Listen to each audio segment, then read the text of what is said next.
Hello everyone, my name is Prateek. I belong from Chhattisgarh. There only I have completed my graduation from Tech in Information Technology.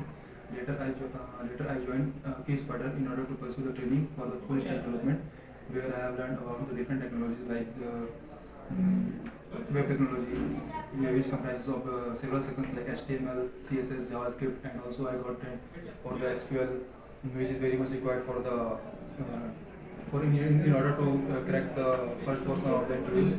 And also I got trained in Java, where teaching several teaching staffs helped me to build my technical knowledge. So I would like to thank Akshay sir, Ekta ma'am, and Dhanush sir, which helped me building my technical skills strong. And also I want to thank the non-teaching staffs for supporting me and for the guidance in order to get placed.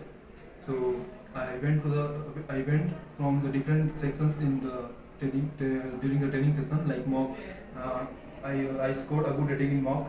Then based on the 1-star rating, I got the requirement from the Qspider for the Accelirate company.